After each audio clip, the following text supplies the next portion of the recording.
तो कुम्भन दास जी की गोद में ठाकुर जी बैठे थे, कुछ चर्चा कर रहे थे। इतने में ही राजा मान सिंह आ गया। तो मान सिंह के आते ही ठाकुर जी वहां से अंतर्ध्यान हो गए और कुम्भन दास जी को इतना कष्ट हुआ कि ठाकुर जी चले गए। मान सिंह बैठा रहा सामने, लेकिन कुम्भन दास जी बस मन में विचार करते रहे, कहाँ चले गए नाथ, कछु तो कह रहे जन, कहाँ चले गए नाथ, इसी प्रकार का भाव रखने लगे।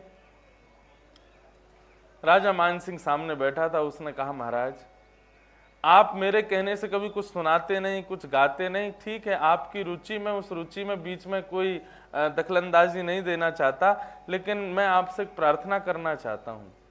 मैं आपका इतना बड़ा मुरीद हो चुका हूं कि आपको कुछ देना चाहता हूं, आप कुछ मांग लीजिए मुझसे, आप जो कहेंगे मैं सब कुछ आपको न्योछावर कर दूंगा। कुम्भन दास जी के नेत्र सजल हो गए। राजा मान सिंह बोला आप रुदन क्यों कर रहे हो? बोले क्योंकि तेरे आवे से पहले मुझको एक बहुत सुंदर वस्तु प्राप्त भई, लेकिन तेरे आवे के बाद वो चली गई। या हमारे मैं तो सो यही मांगना चाहूं कि तू फिर से उठ के चलो जाए यहां से, क्यों तेरे जाती वो वस्तु फिर मिल जाएगी, देनो तो यही दे दे, तू चलो जाए यहां से। राजा मान सिंह उठ करके जैसे ही चले गए, जैसे ही मान सिंह गए ठाकुर जी फिर प्रकट हो गए। ठाकुर जी बोले कहा भयो कुंभना, कहा कर रहे हो? कुम्भन दास जी बोले मेरी छोड़ो, तुम बताओ कहां चले गए? बोले तेरे मेरे भाव के बीच में, तेरी मेरी सखत्व के बीच में कोई और आवे तो मुंह को फिर सुख ना लगे, हमारे में चलो गए हो। कौन आयो? अरे बोले कहीं को राजा आयो मान सिंह, और आके मुझसे कह रो कछु दे, आपको देनो चाहूं, आप ले लो मुझसे, मैं आपको कछु प्रदान करना चाहूं। तो ठाकुर जी बोले तेने कछु लियो नहीं? अब लाल जी मैं कहाँ मांगू, वासे मैंने तो कछु नहीं मांगो, आप मेरी गोद में बैठे, बाकी आवे से चले गए तो मैंने वासे कही तू चलो जा, वो ही दे दे मुझको, क्योंकि तेरे जावे तो वो आ जाएंगे। ठाकुर जी बोले अरे बावड़े, मैं नहीं तो पढ़ा के भेजो मान सिंह, मैं नहीं तो बाकू सब मती वाकी ऐसी करेगी वो आके तेरे सब भंडारन को भर के चलो जाए, मैं नहीं तो भेजो बाकू, तेने क्यों बाकू वापस कर दियो?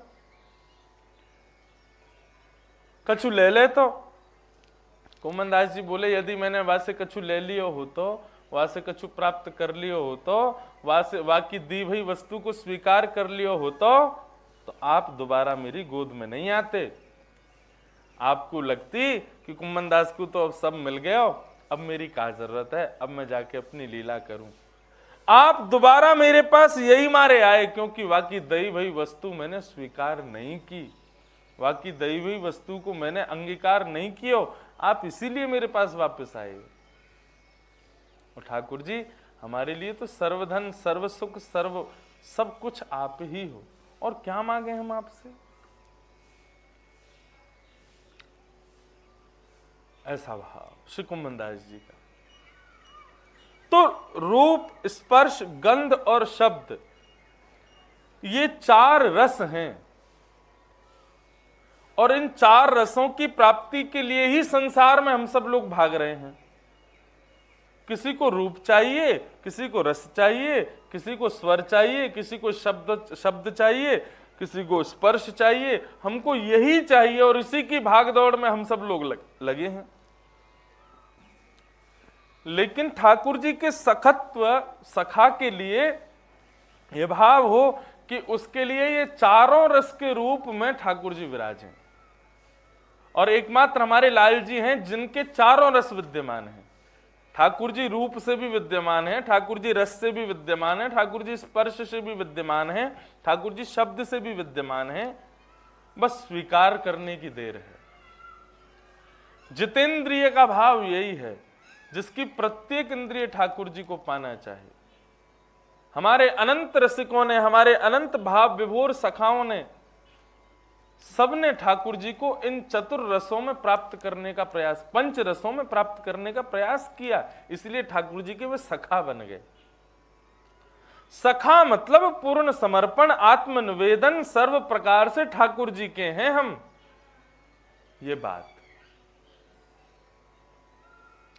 तो ये तीन गुण सखा में होने चाहिए, विरक्त, प्रशांत, जितेंद्रिय। और चौथा गुण जो ठाकुर जी को अपने सखा में चाहिए वो क्या है?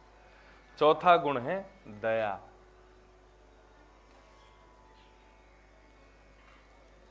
सबके सुहृदः सर्वदेही नाम कारुणिका, सब पर दया करे, सब पर करुणा करे, सबके प्रति प्रिय भाव रखे, ऐसा हृदय वाला ठाकुर जी कहते हैं वो मेरा सखा है।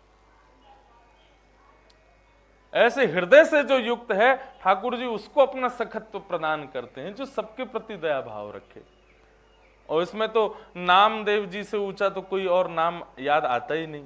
कैसी दया उनके भीतर, जो कुकर के पीछे घी का डिब्बा लेके भाग रहे हैं कि अरे विठलनाथ सूखी रोटी मत खाइयो, नेक रुक जा, नेक मुझको घी तो चुपड़न दे। रोटी बना रहे थे, इतने में ही कुत्ता लेके भाग गया तो पीछे भागे उसके। हम लोग होते तो डंडा लेके भागते, लेकिन श्री नामदेव जी उसके पीछे घी का डिब्बा लेके भाग रहे हैं।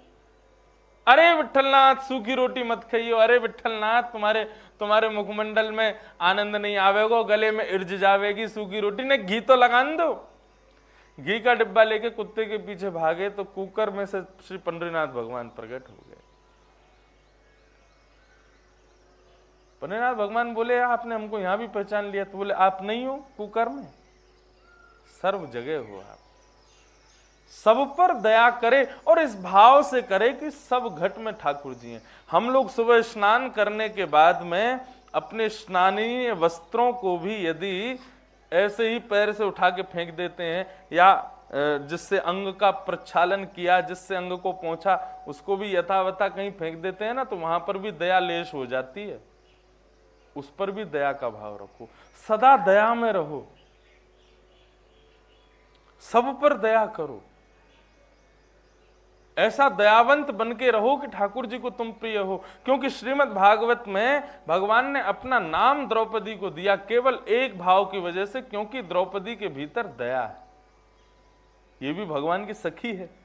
ये दया का गुण जो मैंने निकाला, ये द्रौपदी के प्रसंग से ही निकाला कि ठाकुर जी को अपने सखा में दया का भाव चाहिए, इसलिए ये चतुर्थ भाव में दया लेकर के आए। आज स्वामी श्री हरदास जी महाराज का बहुत स्मरण हो रहा है। एक बार स्वामी श्री हरदास जी महाराज बिहारी जी की सेवा करके यमुना जी के पुलिन पर विराजे थे, यमुना जी के तट पर बैठे थे। तो एक परम भक्त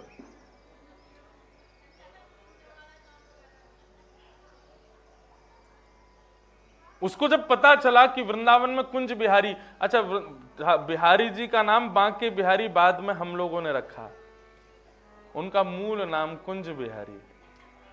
श्री स्वामी हरदास जी ने जो नाम रखो वो कुंज बिहारी, इसीलिए स्वामी हरदासी संप्रदाय के सब बोलते हैं कुंज बिहारी श्री हरदास, बांके बिहारी श्री हरदास नहीं बोलते, कुंज बिहारी। उसके पीछे भी भाव, बहुत सुंदर कथा है। स्वामी श्री हरदास जी महाराज नित्य ही एक सघन कुंज में विराजते थे, निधिवन में।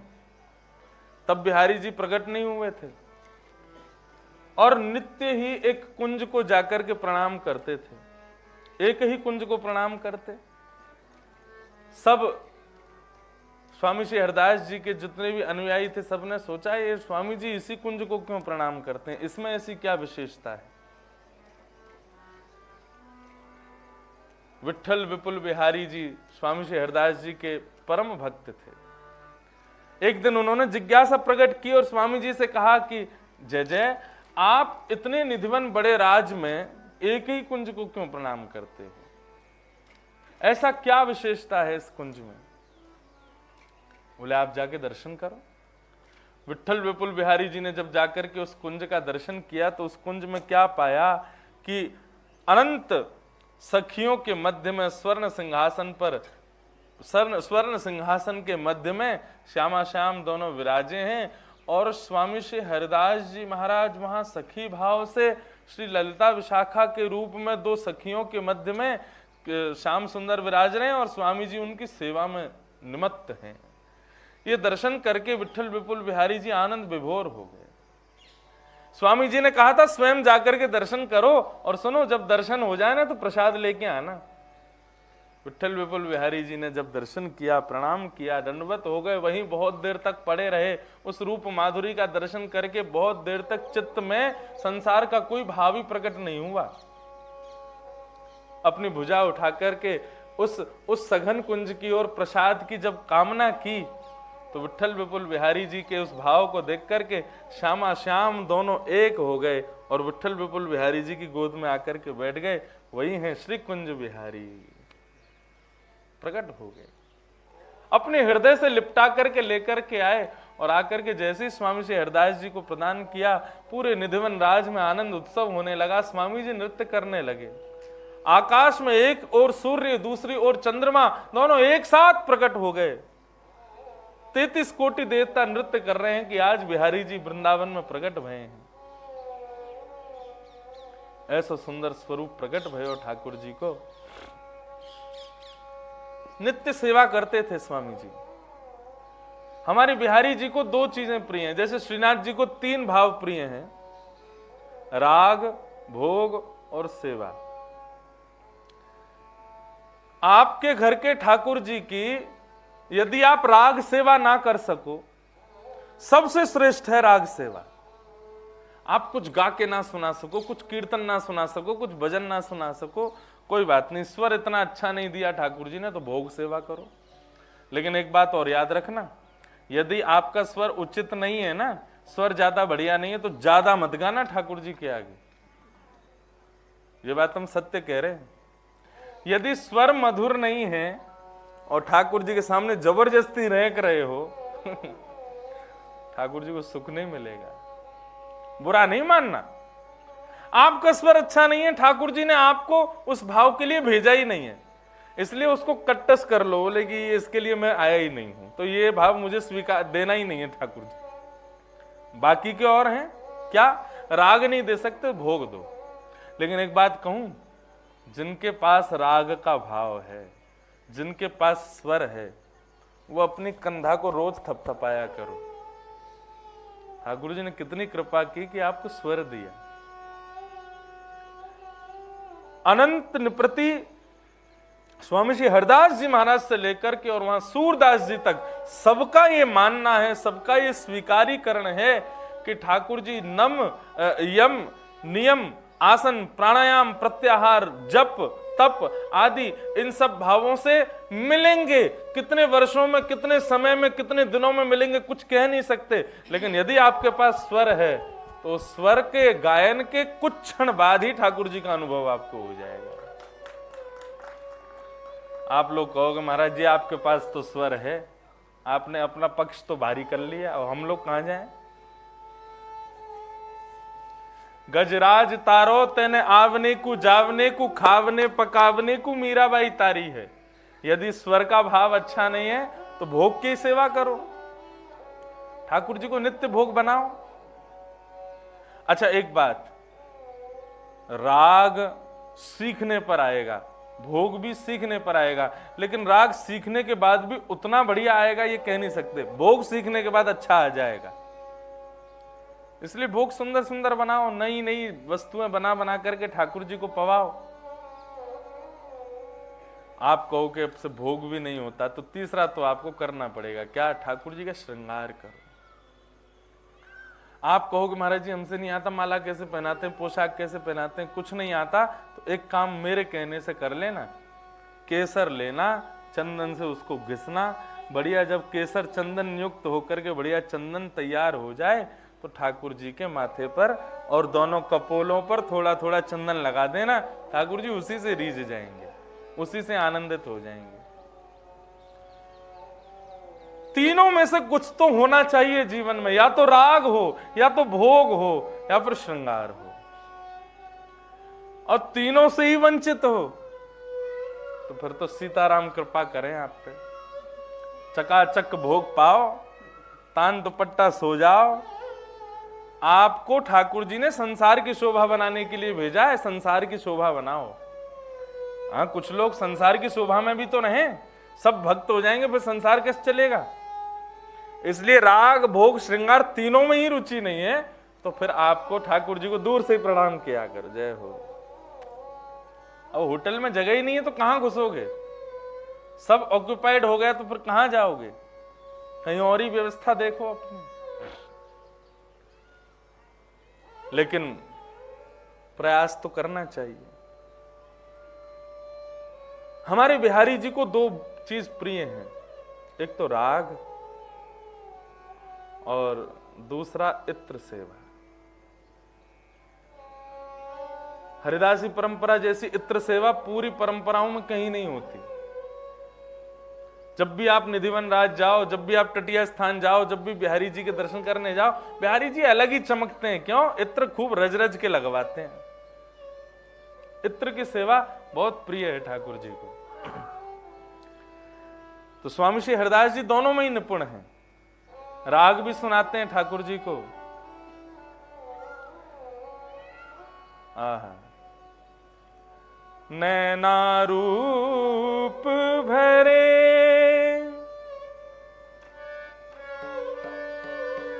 साधारण राग लूं, भूल जाऊंगा नहीं तो। नैना रूप भरे बिहारी तेरे, नैना रूप भरे बिहारी, कौशिक की ध्वनि। नैना रूप भरे बिहारी तेरे, नैना रूप भरे बिहारी, सब लोग गाओ। नैना रूप भरे बिहारी तेरे, नैना रूप भरे बिहारी तेरे, नैना रूप भरे बिहारी तेरे, नैना रूप भरे बिहारी तेरे।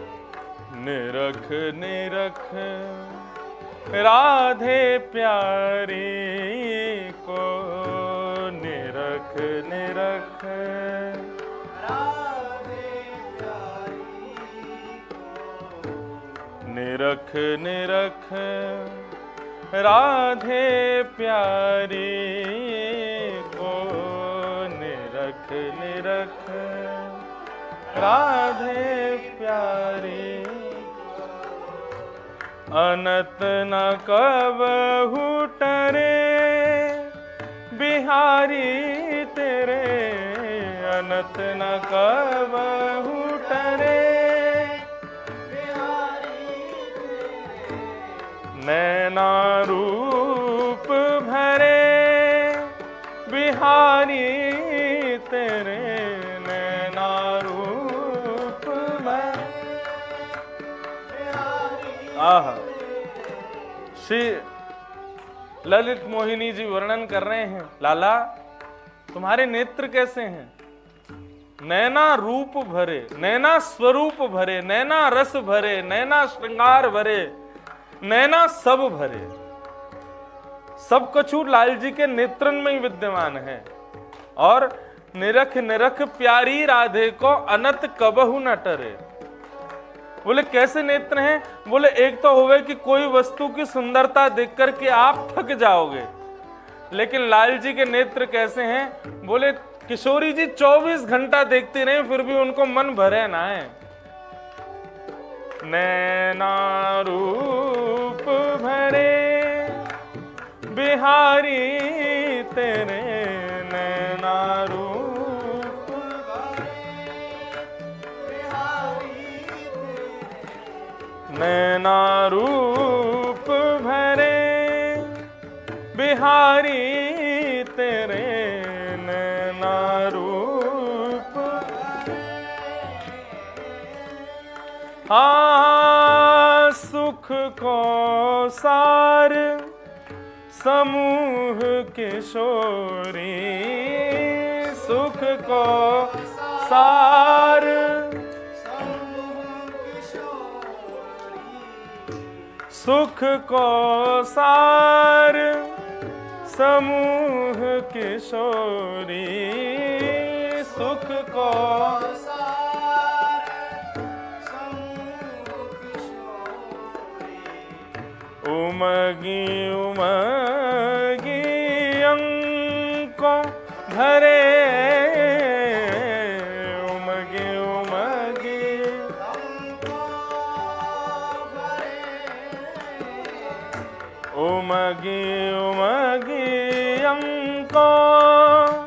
भरे उमगी उमगी। अब एक रहस्य की बात बताऊं। श्री गोविंद देव जी, बिहारी जी, राधा रमन जी, मदन मोहन जी, सबकी भुजाएं ऐसी ही क्यों रहती हैं? 24 घंटा बंसी बजाते रहे और आज ते ना बजा रहे, 5000 साल ते बजा रहे, थके ना ये? इनके हाथ कभी हारे ना है? कभी यो ना इनको मन करे कि मैं नीचे हाथ करके सीधा। कभी गोविंद देव जी दर्शन करने जाओ, पता चली सामने जैसी कपाट खोले गोविंद देव जी ऐसे खड़े हैं। ऐसे कभी होगा क्यों ना है? बंधुओं, भाव को समझिए। ये जो ठाकुर जी के नित्य भुजा ऐसी नहीं है ना, ये ठाकुर जी की भुजा नहीं है, किशोरी जी की भुजा है। और ये भुजा ऐसे क्यों है? यदि आप भाव से देखो, उस पक्ष को मत देखो कि हाथ में वंशी लगी है, केवल उस भुजा के आकृति को देखो तो ऐसा लगेगा माने कि पीछे से किशोरी जी ने ऐसे ठाकुर जी को अपने अंक में भर रखो है।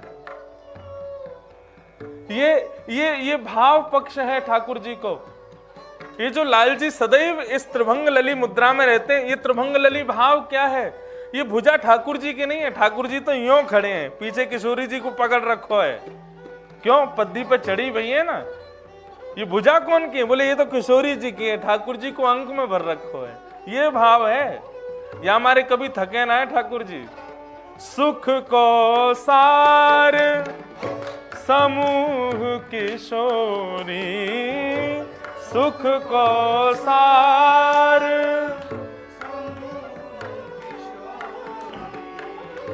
उमगी उमगी अंको भरे उमगी उमगी।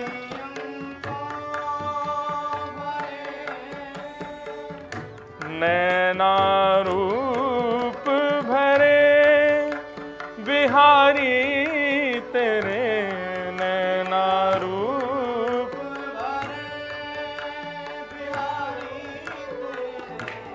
ललित मोहिनी कीन जीवन, ललित मोहिनी कीन जीवन।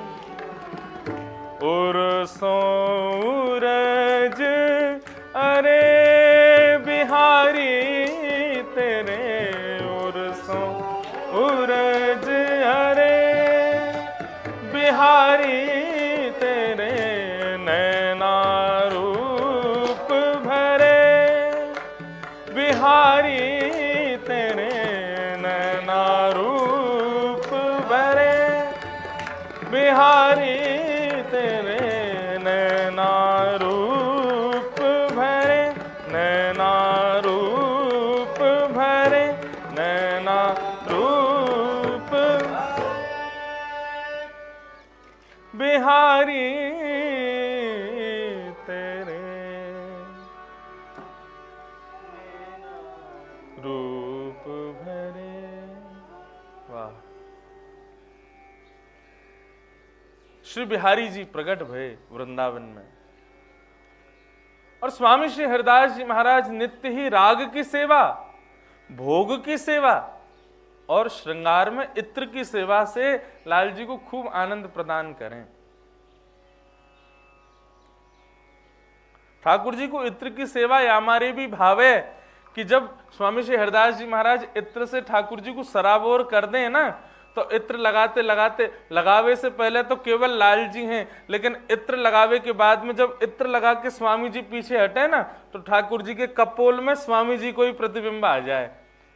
ये भाव ठाकुर जी को रहे कि जब मैं इत्र से खूब नहा जाऊं ना, मेरे अंग प्रत्यंग में प्रतिबिंब प्रकट है जाए और सामने खड़े मेरे भक्तन को ही प्रतिबिंब मेरे अंग में आ जाए, मुझको वहां से बहुत सुख मिले। कभी अपने लाला को इत्र लगाओगे, इत्र लगा के जैसे इन्हें दूर हटोगे तो ठाकुर जी चमक वे लग जाएं, और वह चमकाहट में तुम अपने आप को देखोगे ठाकुर जी को यही प्रिय है, मेरे रोम रोम में मेरे भक्त विराज जाएं। या हमारे इत्र की सेवा श्री बिहारी जी को बहुत प्रिय है। लाहौर के एक भक्त हुए, उन्होंने किसी वैष्णव से पूछा कि श्री बिहारी जी के सेवा में क्या लेके जाया जाए। हमने सुनी है वृंदावन में साक्षात श्यामा श्याम को प्रेम स्वरूप प्रकट भयो है। किसी ने कही बोले कि भैया ठाकुर जी की सेवा के लिए तो फिर राग लेके जाओ या तो उनको कुछ सुना के आओ, भोग तो इतनी दूर से लेके जाओगे तो वहां तक भोग लगाने योग्य बचेगा नहीं, तो सबसे बढ़िया है इत्र लेकर के जाओ। हमारे बिहारी जी को खस का चोबा बहुत प्रिय है। खस का चोबा जानते हैं? खस की घास से जब खस का इत्र निकाला जाता है, उस इत्र को एक छननी में छाना जाता है, तो छानने के बाद पतला पतला जो निकलता है वो होता है इत्र, जो हम लोगों को मिल जाता है। लेकिन उससे निकला हुआ जो रस है, उसका जो गाढ़ापन है वो चोबा होता है। और बिहारी जी को चोबा का इत्र लगता है, खस का चोबा लगता है, गाढ़ा, बिल्कुल कींच खस की, बिल्कुल ऐसी कि मतलब तार तार लंबी ऐसे खिंच जाती हैं उसकी। उससे ठाकुर जी मसाज अपनी करवाते हैं पूरे अंग की, ऐसा इत्र लगवाते हैं। तो लाहौर का वो भक्त, उसने खोजबीन करी और महाराज सबसे शुद्ध, सबसे पवित्र जहां भी खस का चोबा मिला उसने मंगवाया, बहुत महंगा, और उसको स्वर्ण के पात्र में विराजमान करके लेकर के श्रीधाम वृंदावन की ओर आए, बिहारी जी को भेंट देने के लिए। लेकर के श्रीधाम वृंदावन को आए, दिनों बीत गए, महीना बीत गया, चलते चलते जब जाकर के वृंदावन आए। वृंदावन में निधिवन राज के बगल से ही यमुना जी बहती थी पहले। वहीं पर आकर के निधिवन राज में जैसे प्रवेश करने लगे तो स्वामी जी के सब अनन्य भक्तों ने उनसे कहा कि भैया अभी तो ठाकुर जी जो है अनोसर में हैं, अभी तो दर्शन होंगे नहीं, अभी तो आपको थोड़ा एक विलंब लगेगा और एक इंतजार करना पड़ेगा। उन्होंने सोचा इतने दिन का इंतजार हुआ तो कुछ क्षण का और सही। तो वे बोले ठीक है, मैं यहीं विराज जाऊं, ठाकुर जी को अनोसर जब पूर्ण होगा तब दर्शन करूंगा। तभी कोई आए आकर के बोले तो आप इतनी देर एक काम करो ना, स्वामी जी के दर्शन कर लो। स्वामी श्री हरदास जी महाराज अभी यमुना पुलेन पर मानसी में विराजे हुए हैं। बंधुओं, हमारे ब्रजमंडल में और ब्रज की उपासना में ठाकुर जी की नित्य सेवा से भी कहीं ऊंची है मानसी सेवा। मानसी सेवा का भाव क्या है? सुन लो, करना बहुत मुश्किल है लेकिन सुन लो। मानसी का भाव यह है कि जो रसिक जन हैं वृंदावन के, वे नेत्र बंद करते हैं, किसी सुंदर स्थान पर, पवित्र स्थान पर आसन लगा के बैठ जाते हैं और वहां नेत्र बंद करके श्यामा श्याम को अपने हृदय कुंज में विराजमान करके उनकी दिव्य लीलाओं का दर्शन अपने हृदय में ही करते हैं।